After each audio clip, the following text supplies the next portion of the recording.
So welcome, Rima. Thank you so much for joining me today for this iLoop conversation. What I'd love for you to do is to begin by just telling us a little bit about, what turning point in your life has been really meaningful for you, and what it is that you'd like to focus our conversation on. Yeah, thanks, Rohini. Thank you for having me. Can I start with a quick introduction? Yeah. Okay, so I grew up in India, but I've been in the Boston area for 20 plus years, and I'm a healthcare consultant by profession. And I have 3 kids, and my parents lived in India. I happen to be an only child, and so the event I'm going to talk about is in 2 parts. First is a catastrophic event that happened about 12 years ago. And the second was really a follow-on decision to share that lived experience with the world 10 years later. And it's almost like a kind of a continuum for me, which is why, I'm talking about it that way. So about 12 years ago, my father had 2 successive strokes that left him a quadriplegic, which basically means he was completely paralyzed neck down, and he also lost his ability to speak. He was able to, move his neck. He was able to eat orally. He was fed, but he had a lot of expression.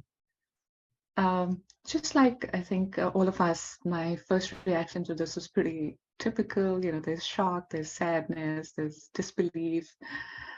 There's kind of this inability to kind of imagine something like this happening to you.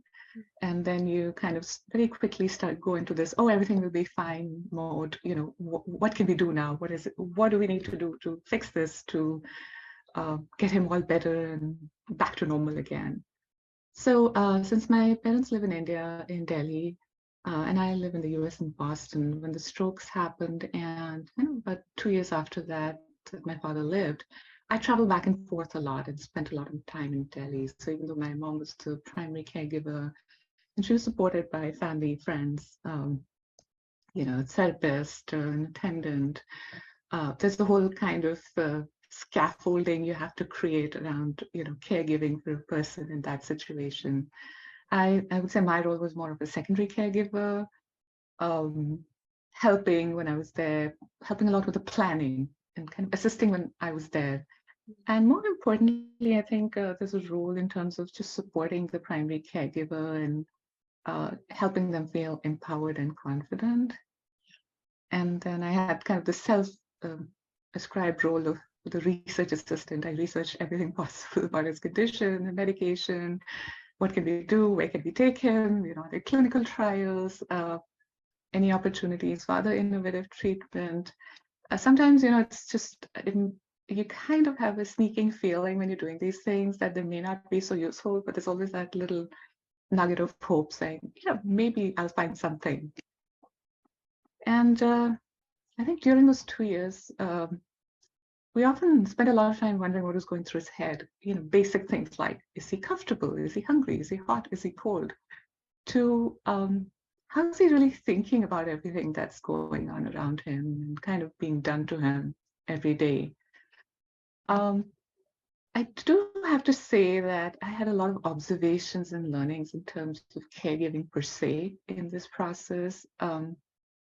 My mom created a very, very positive caregiving environment for him. It was as normalized as possible. He had a routine. There were always people around him.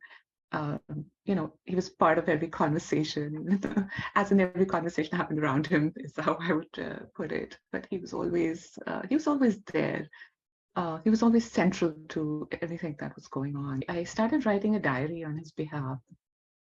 And in hindsight, I think it was more a therapeutic experience for me. It was me trying to deal with my emotions, all the confusion, the frustration, the grief. It's almost like I'd already started missing him, even though he was still there. And I was trying to hang on to him in some ways. And then his death, even though we had these 2 years to kind of prepare for this eventuality, it still created like a vacuum in my life. And I kept writing the diary for a few months. And then I put it aside. I think the turning point was 10 years later in 2020 during the pandemic. I pulled up the diary and shared it with a couple of people in my family. And we kind of hesitatingly decided to publish it. So that became the book. So it's a first-person narrative in my father's voice of what I think are his unspoken thoughts and emotions during those 2 years when he was very thoughtfully dealing with a crisis, right, where he had no control left over his life. And I did write, during that period also about his past life, key life experiences based on, the stories that you hear in families. There's always like snippets of information, conversation. Some of it just becomes anecdotal folklore that floats around. And then I did end up calling a lot of his friends, some of his friends from his childhood, people he had worked with. Again, this was all part of my own, getting to know him better process. And so the book is, kind of becomes a memoir of sorts, his life story.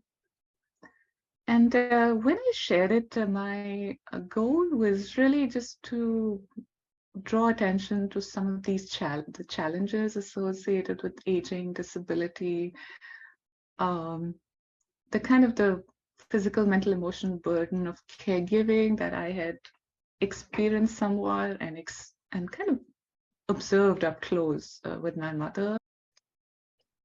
So 12 years journey of, this devastating illness that, changed your father practically overnight,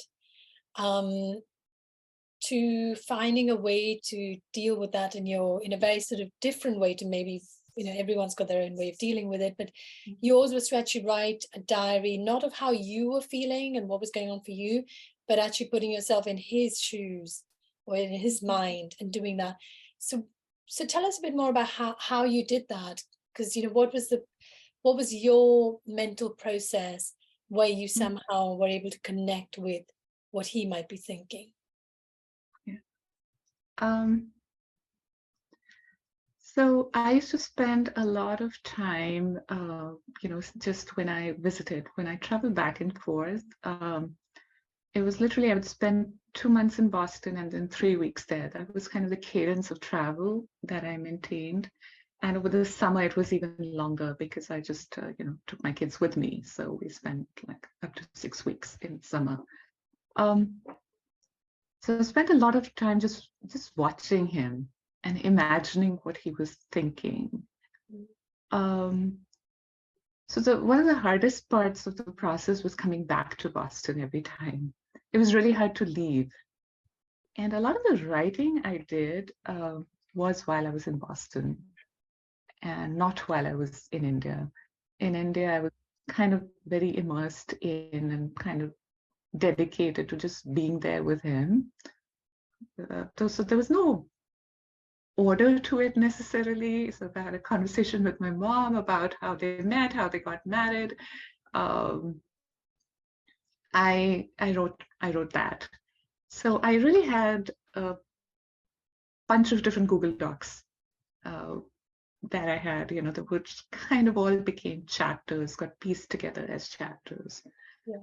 I would say 30 to 40% of the writing happened after he passed away and I came back, because there was almost a kind of maybe a higher sense of urgency, kind of an enhanced need to hang on. And also there wasn't the back and forth and the kind of the physical activity, that was taking up a lot of the time and my time and energy.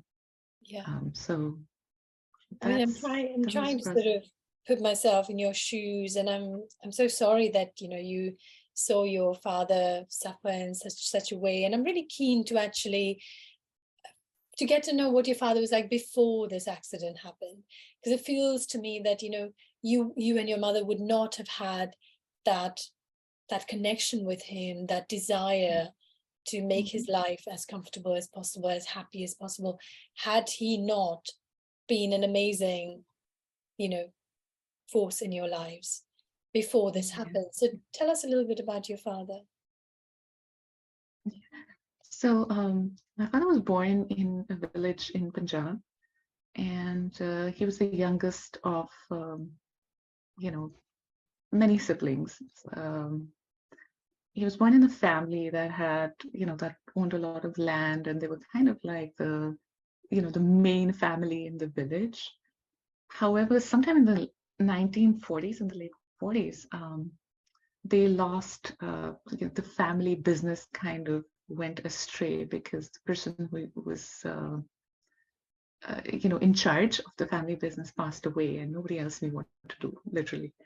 And so they lost all the land. There was a lot of stuff that went wrong, and my father and his brothers were kind of sent off to the UK to, make their fortune. He studied in the UK. He got his degree in electrical engineering, and then he joined a company in the UK that was setting up operations in India, and moved back to India in the early 60s. And I was so that's kind of, and he kind of stayed with that organization forever. Then parents got married. I was an only child growing up, and maybe that has something to do with why I was probably even closer to him. It sounds very strange, but I didn't necessarily even appreciate how close I was to him till I almost lost him. And that's when I realized, I was almost surprised. I was a little taken aback by I think by the level or the emotion about how gut-wrenching it was. Okay, going back to your question, which is what was he like as a person? He was quiet. He was thoughtful.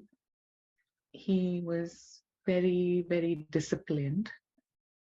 Um, he was very accepting of who I was. And so while I was growing up, he was, my mom would kind of have all sorts of stuff to say to me, just like moms do. And he would always say things like, let her be, let her make her own decisions. Everyone learns from their own experience, and he was very non-judgmental as a parent. He was very honest, um, um, very, very upright. So he was one of those people who actually, will um, maybe lose opportunities in life because they're so, upright about how they, how they want to be and who they want to be. Um, Going back to the thoughtful part, he actually wrote a diary always, which I think is atypical of men in that generation. I don't know if a lot of men of his generation do. He did write a diary, and a lot of it had to do with his thoughts on books that he read, because he read a lot. He read a lot of philosophy, um, and also kind of how he wanted to incorporate, what he read into his life. That's who he was. Yeah. He was an And ordinary person. Uh, sorry? he was an ordinary person, but each ordinary person, I guess, has a unique life story, and Exactly, which is just what like, this podcast is all about. yeah. It's about, you know, shining a light on the extraordinary things that ordinary people do. So the diaries that he wrote, did they in any way help you to feel closer to the way he thought? Did you have access to them while he was in his, you know, state of being unable to communicate? Um, yeah, so my mom and I went through them actually after he passed away. Um, And it's a, it's almost I'm not sure it's the right thing to do almost, because sometimes it feels like even though the person's gone, someone had felt like we were invading his privacy, Yeah. even though he was not there. But it did give me insight into a little bit more insight into how much he really thought about things, because that's not always obvious. I think people who are quiet, often don't talk about all their thoughts and feelings and emotions. And I think he actually wrote a lot more than I realized. I mean, my mom knew he used to write, but even she was surprised at the number of diaries we discovered. There were a lot of diaries that he'd written over the years. And he was very organized. So, all his paperwork was filed nicely. He had a file that said Rima Medical, which had everything possible from my childhood. He had a file which had Rima school reports, and it had everything going back to, lower KG. And he had his diaries all there. So that's. Yeah. And I want to ask about your mother, because you mentioned about, what a resilient and, faith driven and focused approach she took, and an extremely compassionate approach to her caregiving responsibilities. Tell us a bit about your mother, and how did she sort of fall into that role? To us, externally, it seemed like she did it sort of almost seamlessly. She knew exactly what your father needed, what to do, and she did it with such grace. What prepared her for that role? So my mother is eldest in a large family. My my maternal grandfather was in the Indian Administrative Service. I don't know if you are aware of that. Yes, yeah. If you grew up in India, you would be. Yeah. And he was in the Punjab and later the Himachal Pradesh cadre. So they grew up, in kind of the foothills and the hills. She was actually teaching in a college when she got married. She studied Sanskrit and history, and she had certain career ambitions which were squashed soon after. And but she I think just rolled with the punches. She became she became a teacher for a few years later in life, but she was a homemaker for a large chunk of my childhood. She was also a very hardworking, very committed person.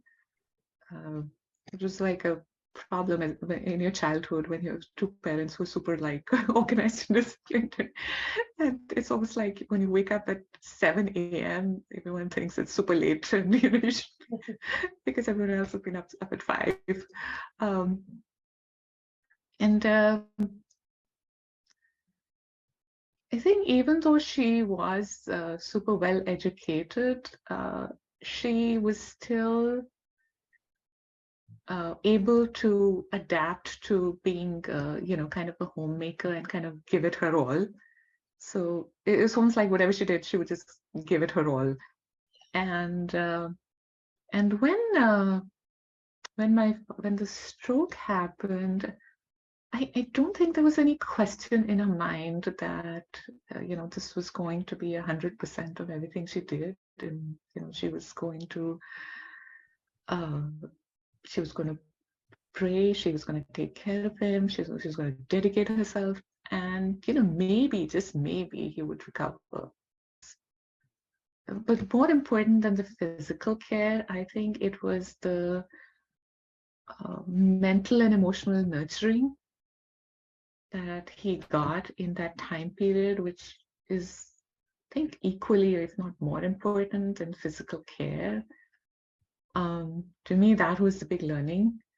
So it wasn't just the physical care and the, the shower every day and, the physical therapy and, all of the, and the medication and the comfort. It was, she would read to him. She would play the music that he liked. She would chat with him. And she kind of set that standard for care. Because that's how she was leading. I think all of us just followed that lead. So her leadership really came through. I think it's almost like she'd never really had an opportunity to lead, but those kind of leadership qualities kind of came to the fore.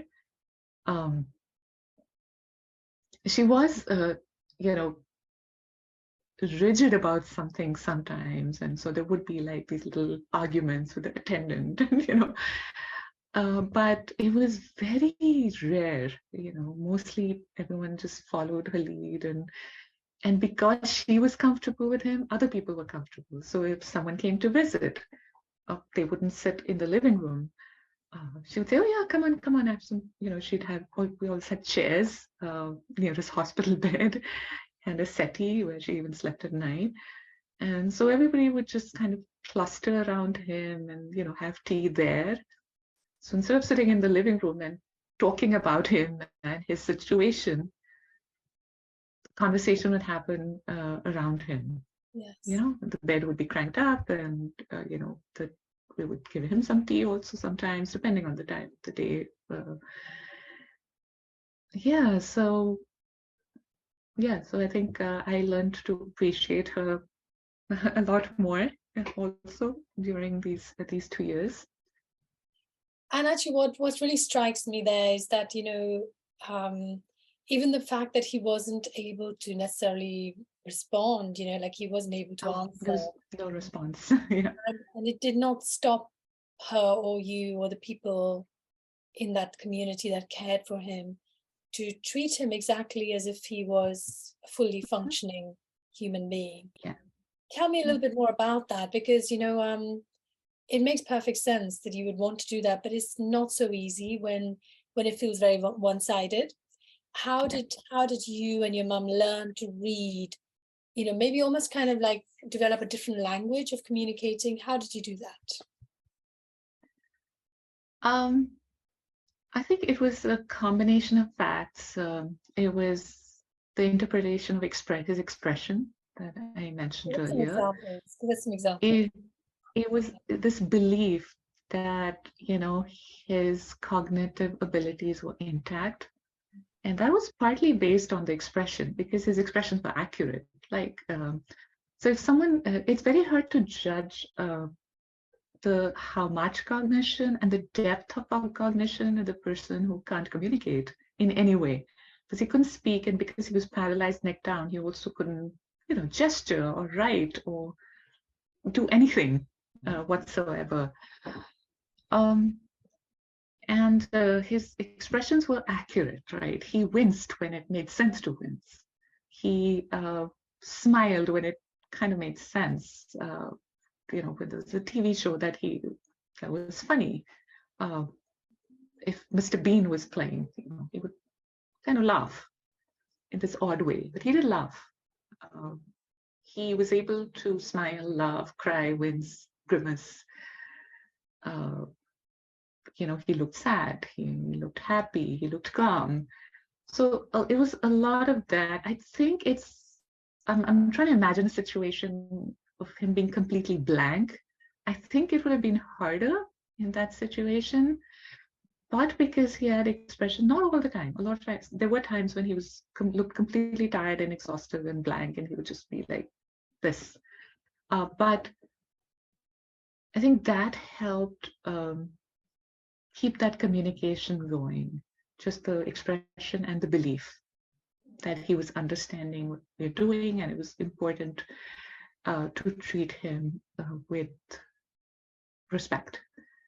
And I can talk about kind of try to distill my learnings from this caregiving process into what I call the 3R framework of respect, resilience, and realism. And I think the most important one there is respect. And that spans everything from, personal dignity to, just simple things like close the door when you're changing, uh, to just assume that the person still has personal dignity, whatever state they're in, uh, to, maybe still read to them if they can't read themselves. Imagine that there's more to them than, the functioning physical body, and all the way to, a much maligned term, which is palliative care, which has to do with making healthcare decisions based on uh, what is best for the patient or the person involved in terms of their physical comfort, in terms of their dignity, etc., etc. Yeah. So, And I think that's such a powerful, that framework. You talked about the dignity and the respect, and talk us through the other two as well, because I think they're all equally as important: the realism and the, what was the third one? yeah. Uh, resilience. Resilience. Resilience. Thank you. Yeah. Yes, talk us through this. Yeah. This book called Till Breath Becomes Air by Paul Kalanithi. And in that, there's a quote that really stuck in my head, which is, until I actually die, I am still living. Mm. And that kind of encapsulates the need for respect. Also, the fact that as you become more helpless, I'm imagining, I mean, my father couldn't say it, imagining your sensitivity to everything that is said and done becomes more acute, right? Because your world's kind of collapsing into, uh, a much smaller state. And so keeping that positive, respectful, uplifting tone is important. And I think that's what made him happy, as happy as it was possible under the circumstances. Um, But it's anyways, because just, I think, to finish off on that, yeah, that when somebody is in that position of, extreme helplessness and so vulnerable, and sometimes, there can be a sort of a slightly perverse dynamic where they feel so indebted to the yeah, people who are caring that there can be a resentment, like, why am I in yeah, such debt? And to kind of be sensitive to that as well, and not make them feel like you're making a big sacrifice, or you're being such a right. martyr, that that you've given up so much else to be there. And I think what you're sharing with me is just, I'm so happy you've written this book, because it's so important that people understand that, um, that how we care for someone is just as important as how, what we do for them, as in what Yeah, sort of energy we go in to that care, so yeah, they don't feel like they're indebted to you in some way, that you're yeah, there because you love them. yeah, Just, you understand what I mean? So I can yeah, completely see yeah, that circle of love, that there was no I'm understanding from your story that your mother didn't do it because it was her responsibility to do it. Probably mhm, was, but mhm, she did it with joy. She did it with love. yeah, She did it because she wanted to do it. yeah. You mentioned the word joy.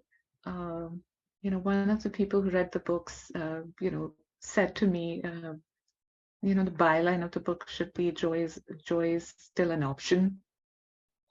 And that's another one that stuck with me because it really says a lot about the fact that you can find joy, and joy is not about, jumping up and down and going on vacation, but just being okay with the situation. And it's very hard to do. It's easy for me to, at this point, sit here and say, you know, to every caregiver, you need to treat this person with respect. But the physical aspect of caregiving and just the mental aspect of caregiving, right? So this constant worrying, there's no mental downtime. There's a lot of pressure because you're not the advocate for another person. who's completely reliant on you. So there's a lot of mental load that you're carrying, in addition to taking care of everything else about yourself, about the house, about everything else that you did before. And there's constant emotional, emotional anxiety. There's the grief and the sorrow, which you can't always fully express, especially not in front of the patients. So there's pressure to stay happy and keep the patient's emotions positive. So it takes a lot. Um, it takes a lot to keep things normalized and keep that respect kind of front and center to what you do. And I think it can dissolve very quickly because it's just overwhelming, and Because it's that's the exhausting, reason. and it's, the caregiver is exhausted. The caregiver Yes, also has grief. completely. You talked Yeah, about how you felt grief about losing your father, even though he was still alive, but you had lost the man he was in the way you remembered him. And here he was, still there, but not quite how you remember. And I can yeah, imagine your mother went through, her own levels of grief on that. So that kind of neatly leads us to the second R, which is resilience. And mhm, from what little I haven't read your book yet, I've actually just bought it and I'm looking forward to reading it, is the fact that she was able to get that support and ask for help, because a lot of caregivers sometimes feel that they have to do it alone, and that yeah. they're not sure if people will help. So talk us through resilience from your mother's point of view, or also your own, and what message of resilience you want to share as part of that framework. So resilience is, in my mind, is about working with whatever life throws at you, right, without breaking down. And it takes a lot of courage and a lot of compassion to kind of stay calm, to stay patient, and we have to figure out uh, what works for us in terms of how we find our strength. In my mother's case, it was driven by her faith in God and this belief system that whatever happens happens for a reason. And she would say that as long as I get to do my prayers in the morning, I'll be okay. I get through the day. And it's only when she missed her morning prayers that she would feel kind of restless and uncomfortable and, you know, I guess feel not in control of herself and the situation. So it was very important for her to do that. And that may or may that doesn't work for everyone. I think maybe there's some people who might need a break. She didn't need a break. It made her uncomfortable to leave and go out. So if people said, go watch a movie, or go out for lunch, and she would, uh, anytime she tried it, she said that just makes it worse. It's more stressful for me. I'd rather go lie down in the other room for like 20 minutes when I need to than go out. So she didn't go out a lot. So you have to figure out, how to maintain that resilience. Uh, and because it's a long journey, right? You don't know how long it's going to be. And if Um, you're not sort of recharging your batteries, then you're not going to be, your best, yeah, not going to be in the best place to look after the person you're caring for. yeah, So we were talking about your mother in particular, but let's talk about you a little bit, because the toing and froing for you, from Boston to India, yeah. several times a year, leaving your family behind. And you mentioned, I think, Mhm. in an interview I read, that your husband was extremely supportive, and so he was able to take Mhm. care of, hold the fort at home while you were away. But Yeah. it probably took its toll on you too. How did you replenish yourself and maintain that resilience? Um, yeah. So, like I said, I was really surprised by how much I truly cared for my father. I know this sounds extremely odd, but I think you just kind of take your parents for granted in some ways while they're around. They're just there. And it was really gut-wrenching for me to see him completely helpless. So it was an emotional roller coaster for me. Like I said, I didn't handle it very well, I would say emotionally, to put it mildly. Um, And regret was a large component of my thought process. Regret for everything, things I had done, things I had not done, things I had said, things I had not said. Just regretted not knowing him better as a person versus a parent, because I think we always relate to our parents in that role of them as parents. We often don't think beyond that in terms of who they were, before they became our parents almost. But anyways, so there was a lot of regret, and I think there was a little bit of guilt that overlaid that regret. Guilt mainly at being far away for so many years and probably missing out on a lot of time that I imagined I would have spent with him, had I lived closer to where he was.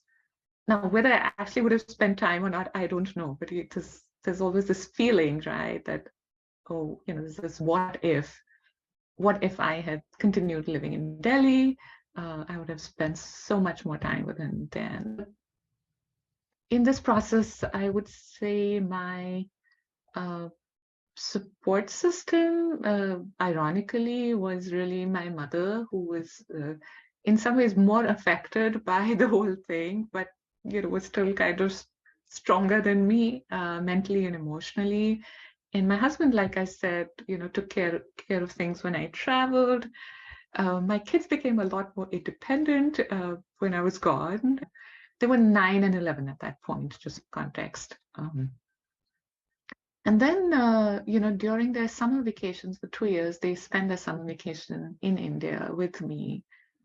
And I think that brought a lot of joy to my parents. They kind of involved themselves a little bit in the caregiving, but more importantly, they were just around, and it's just uplifting to have children around. In terms of, so practically speaking, it was all about balance. Those 2 years were about finding the right balance between kind of worrying about my father's situation, going back and forth, but doing so without it impacting too much the other people in my life, right? Mainly the kids. Because the timeline in such situations is uncertain, it's always easier to plan if you're planning for a month or a week or 3 months or a year. You can plan.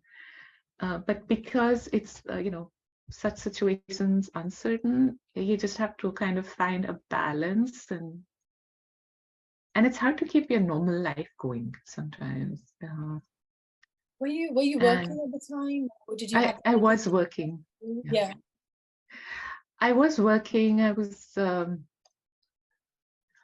actually in a job where I worked, I did consulting type projects, but internal to an organization. And I had a manager who just said, do what you need to do. So there was some paid leave, but then there was a lot of unpaid leave. What I did was I kind of planned in a way that, I kind of took on one project, the one that was highest priority at that point in time, and kind of tailored the work in kind of the 6 to 8 week period that I was here. It was also before, remote working was a thing. And so there was no remote working option at that point in time. And I'm almost glad it wasn't, because then I kind of disconnected when I went there.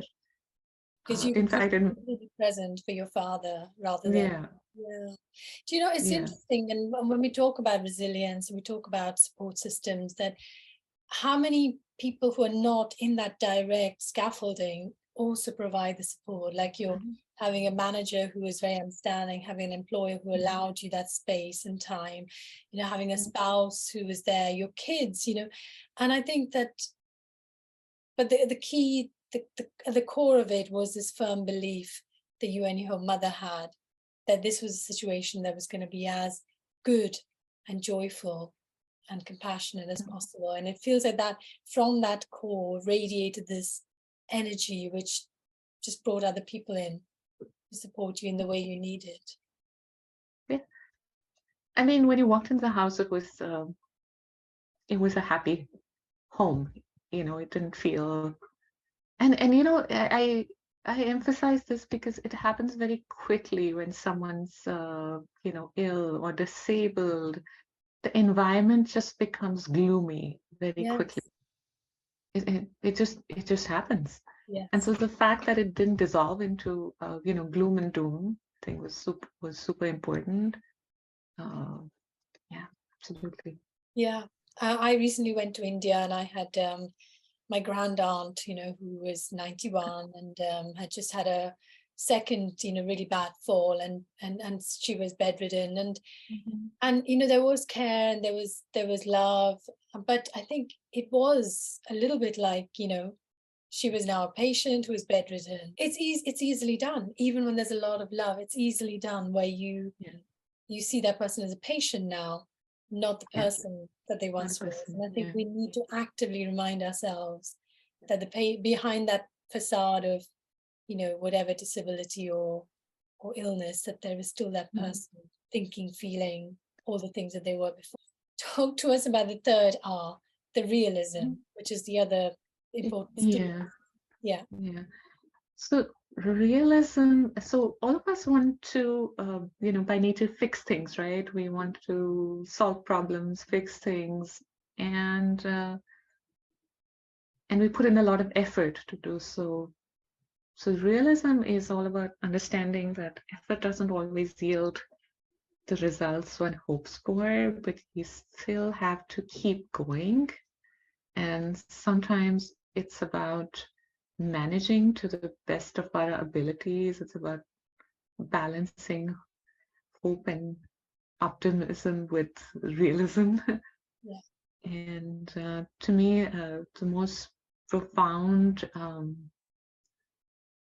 you know, way to say that is actually this really famous shloka from the Gita, which says karma neva adhikaraste ma phaleshu kadachana, which basically means that your duty is to do your best and you don't control the outcome.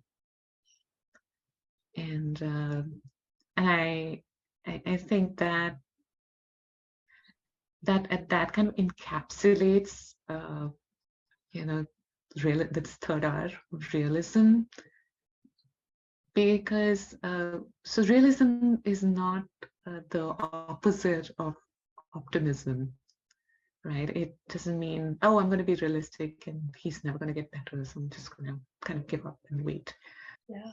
And there were ups and downs, you know, things to, you know, at the beginning, he made certain very slight improvements, which kind of get your hopes all up.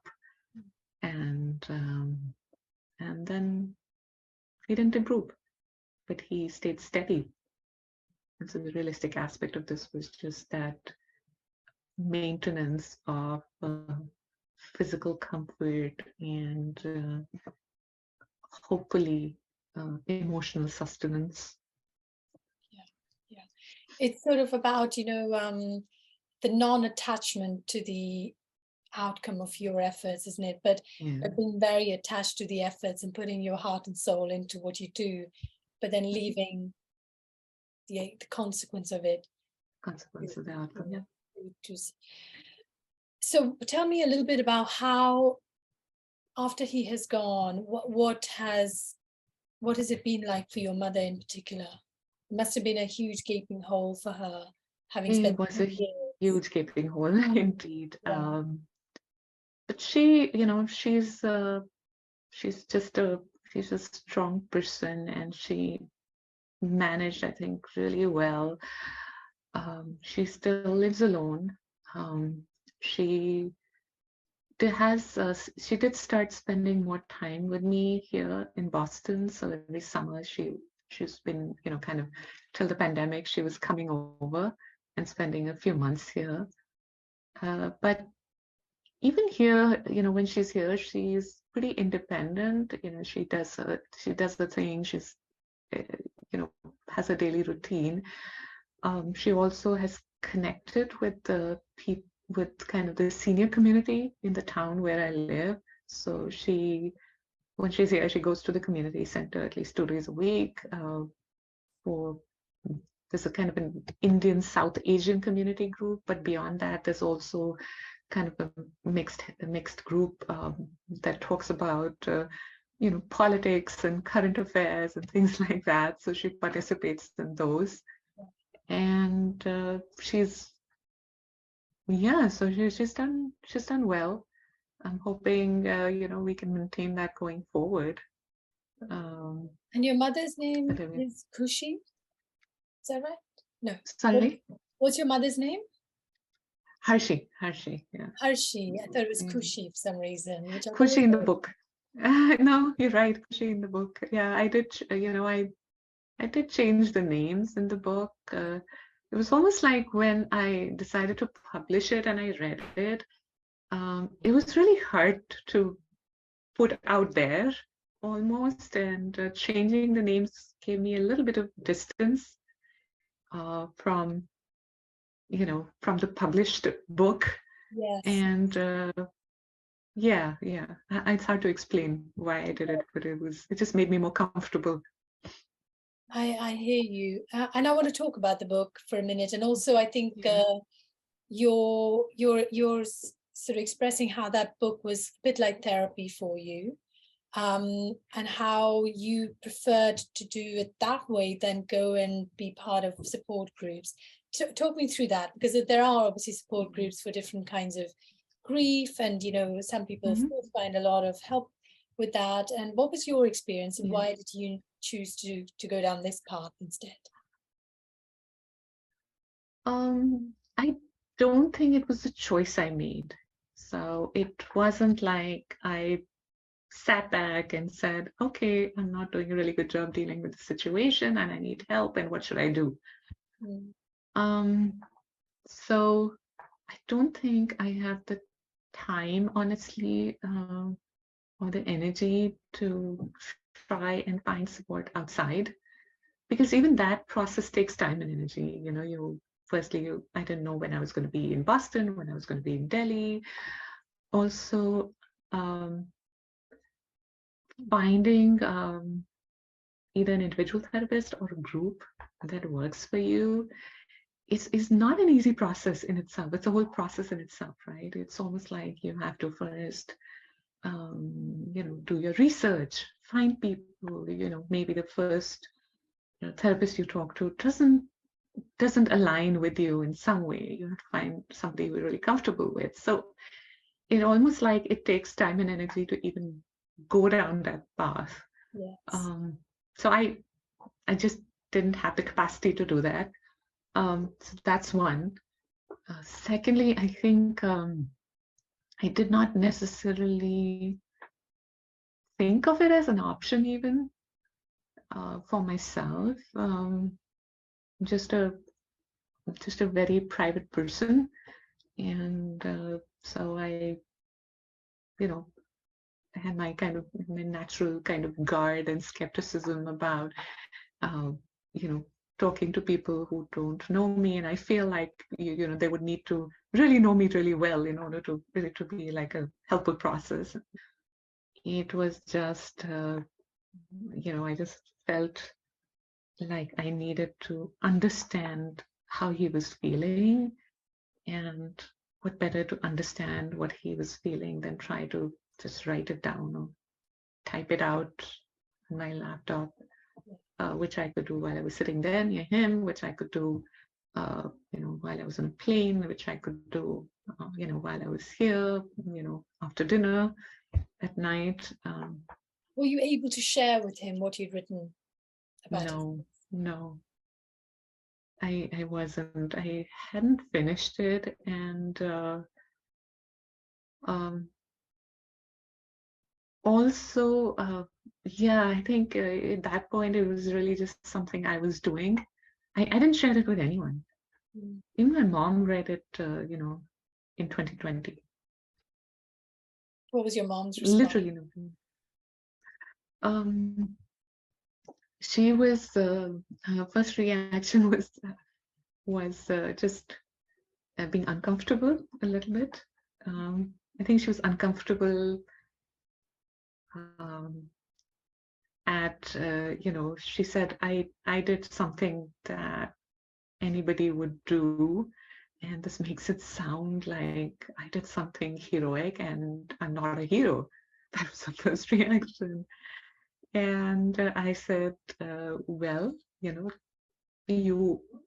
first, you are a hero to me.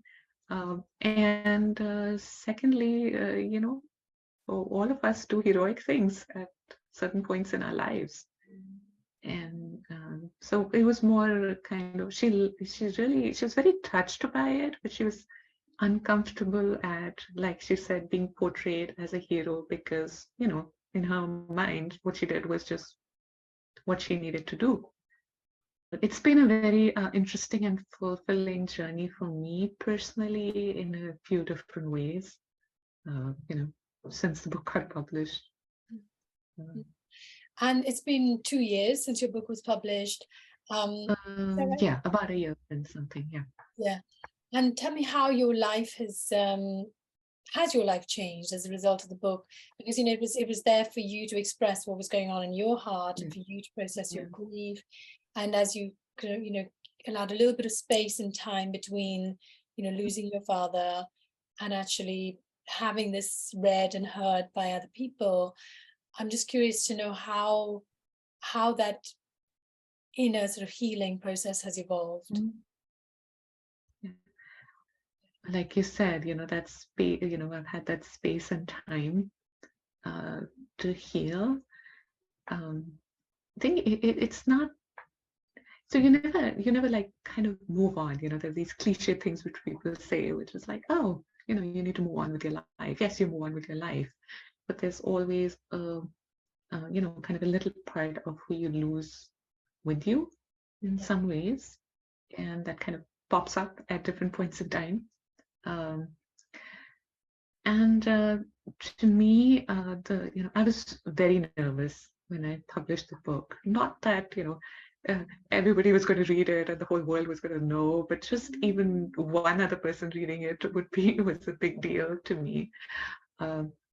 And to me, the most fulfilling part has been the feedback from people who have read the book and, just maybe they enjoyed it as a pleasant story because it's not depressing. It's pretty conversational and lighthearted. So that people have said, oh, well, I didn't really want to read it because of the topic.